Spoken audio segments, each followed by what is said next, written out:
ગાડીના કલર પર વિવાદ વકરી ગયો. પ્રવીણભાઈ સફેદ કલર અને અયાન ડાર્ક બ્લુ કે બ્રાઉન કલરની ગાડી પસંદ કરતો હતો. બેટા, મારી સ્ટેટ બેંકમાં મૂકીને ફિક્સ ડિપોઝિટ હવે પાકીને વ્યાજ સાથે 15 લાખની થઈ ગઈ છે.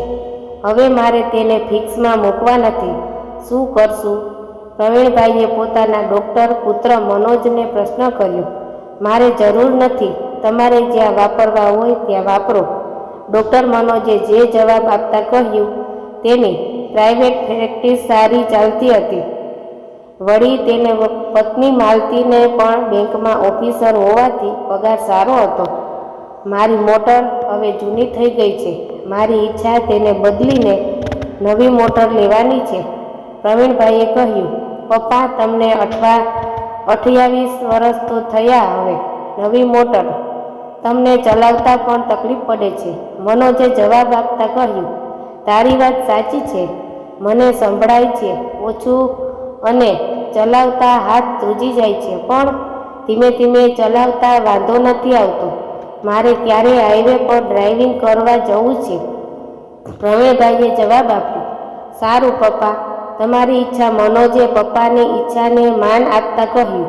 પણ તેને વયોવૃદ્ધ પપ્પાની ચિંતા થતી હતી. પ્રવીણભાઈ ખુશ થઈને નવી ગાડી લેવાના વિચારમાં ડૂબી ગયા. તેનો મોટર પ્રત્યેનો પ્રેમ અદ્ભુત હતો અને હવે તો તે તેની નબળાઈ બની ગયો હતો. તેમના મનમાંથી એક પછી વર્ષો નીકળવા લાગ્યા. 6 વર્ષના પ્રવીણને રમકડામાં મોટર જ જોઈએ. બધા જ આ ઉંમરના છોકરાઓ જુદી જુદી ગેમ, ક્રિકેટ વગેરેના સાધનો ખરીદતા હોય, પણ પ્રવીણને તો નાની રમકડાની મોટર જ ગમે. લાલ, લીલી, પીળી વગેરે અલગ અલગ કલરની અનેક મોટરો તેણે ભેગી કરી હતી. કોઈ પણ સગા બહાર ગામથી શું ગિફ્ટ લાવવાનું પૂછે તો પ્રવીણ કહી દે, સારા મોડલની રમકડાની મોટર લાવજો. બધા છોકરા બહાર ગિલ્લી દંડા, ક્રિકેટ કે ભમરડો ફેરવતા હોય, પણ પ્રવીણ તો તેની નાની નાની મોટરો લઈને એકલો જ રમ્યા કરે. સ્કૂલના છેલ્લા વર્ષમાં તેનો મોટરનો પ્રેમ જોઈ તેના મમ્મી પપ્પાએ તેને ઓટોમોબાઈલ એન્જિનિયર બનાવવાનું નક્કી કર્યું. 4 વર્ષે ઓટોમોબાઈલ એન્જિનિયરિંગની ડિગ્રી મળતા તેને શહેરના મોટા ગેરેજમાં સુપરવાઇઝરની નોકરી મળી ગઈ.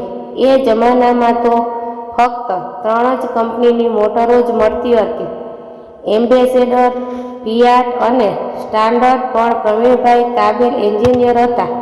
તેને તો ઇમ્પોર્ટેડ શેવરોલેટ કે ડ્યુક જેવી કિંમતી ગાડીઓ પણ રિપેર કરતા આવડતી. તેના ગેરેજના માલિક ખૂબ જ ખુશ હતા. પગાર પણ સારો હતો. દિવસો વીતવા પુષ્પાબેને સાથે લગ્ન થયા, પણ પ્રવીણ તો તેના મોટર પ્રેમમાં પાગલ હતો. એક જ પુત્ર મનોજના આગમન સાથે પ્રવીણભાઈએ ફિયાટ ગાડી ખરીદી. ફિયાટ સાથે આખા કુટુંબને લઈ તેમણે દરેક વેકેશનમાં આખા ભારતની સફર કરી નાખી. સમય ઉડતો જતો હતો. દીકરા મનોજને પણ ડૉક્ટર બનાવી બેંકમાં જોબ કરતી માલતી સાથે લગ્ન કરાવી દીધા. સમયનું પંખી ઉડી રહ્યું હતું. મનોજને પણ એક જ પુત્ર હતો, અયાન. 60 વર્ષે તો નિયમ મુજબ પ્રવીણભાઈએ રિટાયર્ડ થઈ ગયા. પછી તો કેટલીક બધી કંપનીઓ ગાડી બનાવવા લાગી.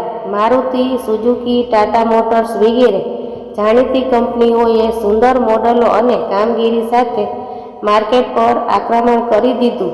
કોઈને પણ નવી ગાડી ખરીદવી કે વેચવી હોય તેઓ પ્રવીણભાઈની સલાહ ચોક્કસ લેતા. 70 અને 80ની ઉંમરે પણ પ્રવીણભાઈ ખડે તડે હતા. પોતાની મારુતિ વેગેનાર પોતે જ ચલાવતા. ધીમે ધીમે તેમના શરીરમાં ઘડપણના ફેરફારો આવતા ગયા. બંને આંખોમાં મોતિયા ઉતરી ગયા. કાનોમાં સંભળાવાનું ઓછું થઈ ગયું. નબળાઈને લીધે હાથ પગ ઢીલા પડી ગયા. છતાં પ્રવીણભાઈની જીજીયા વિશે મોટરો પ્રત્યેનો પ્રેમ અને મહત્વ અંકબંધ રહ્યા. 28 વર્ષે જૂની ગાડી વેચી નવી ગાડી લેવા તેમણે કોલેજની પૌત્ર અયાનને સાથે લીધો. અયાન 19 વર્ષનો તરવૈયો નવી વિચારધારાનો યુવાન હતો. દાદા, જૂની ગાડી તો 1 લાખમાં વેચાઈ ગઈ. હવે નવી કઈ કંપનીમાં ગાડી જોવા જવું છે? અયાને દાદાને પૂછ્યું. બેટા, મારુતિની ગાડી લઈએ, દાદા પ્રવીણભાઈએ જવાબ આપ્યો. અયાન હસવા લાગ્યો. દાદા, હવે તો કિયા, ટેટસન, નિસાન વગેરે કેટલીક નવી કંપની કાર મળે છે. તમે દાદા જૂનવાણીના જ રહ્યા. શોરૂમ પર પહોંચીને ગાડીના કલર પર વિવાદ વકરી ગયો. પ્રવીણભાઈ સફેદ કલર અને અયાન ડાર્ક બ્લુ કે બ્રાઉન કલરની ગાડી પસંદ કરતો હતો. બંને કંઈ પણ નક્કી કર્યા વગર પરત આવ્યા. રાત્રે ડાઇનિંગ ટેબલ પર પાછો વિવાદ ચાલુ થયો. અયાને લેટેસ્ટ કંપનીની ડાર્ક કલરની ગાડી લેવી હતી, તો પ્રવીણભાઈને મારુતિની સફેદ કાર લેવા જીદ કરતા હતા. ઘરના તમામ જોઈ રહ્યા હતા અને અયાનનું જુવાન લોહી ગરમ થઈ ગયું. તેણે ગુસ્સામાં કહ્યું, દાદા, તમને 28 તો થયા, હવે જીવવાનું કેટલું? અમને અમારી પસંદગીની ગાડી લેવા દો ને, પછી તો એ ગાડી અમારી જ થશે ને. આ સાંભળી પ્રવીણભાઈ ચોંકી ગયા. તેના પુત્ર ડૉક્ટર મનોજને પણ કહ્યું, પપ્પા, ખોટી જીદ કરો છો. હવે તમારે 1-2 વર્ષ માટે શું આટલી ચીકાશ કરો છો? અને પ્રવીણભાઈએ પત્ની પુષ્પા અને વહુ માલતી સામે જોયું. બધાને અયાનની વાત સાચી લાગતી હતી. પ્રવીણભાઈ જમતા જમતા ઊભા થઈ ગયા. તેની જીજિયાવીસ ગાયબ થઈ ગઈ. મોટર પરનો તેમનો પ્રેમ અને મમત્વ તેમની ઉંમર ભૂલાવી રહ્યું હતું.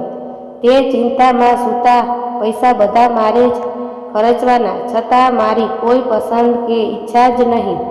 અને રાત્રે સપનામાં તેમને યમરાજના અને દુનિયામાંથી વિવાદ થવાના સપના જ આવ્યા. ગાઢ નીંદર આવે ક્યાંથી? બીપી અને હાર્ટ રેટ વધી ગયા. સવારે પ્રવીણભાઈ ઉઠ્યા જ નહીં. ડૉક્ટર મનોજે તપાસી જાહેર કર્યું, પપ્પાએ ઊંઘમાં જ જીવ છોડી દીધો છે. બધાની આંખો ભરાઈ ગઈ. અયાન પણ રડી પડ્યો. મેં દાદા જોડે વધારે પડતી કડકાઈ કરી નાખી કે શું? મોટી ઉંમરે જીવવાની જીજીવિષા તો હોવી જ જોઈએ, પણ ઉંમરની મર્યાદાનો પણ ખ્યાલ રાખવો, કારણ કે પરિવર્તન સંસારનો નિયમ છે. આજે જે તમારું છે તે કાલે કોઈ બીજાનું હતું અને આવતીકાલે કોઈ બીજાનું થઈ જશે. કોઈ પણ વ્યક્તિ કે વસ્તુનું મમત્વ છોડવું જ પડશે.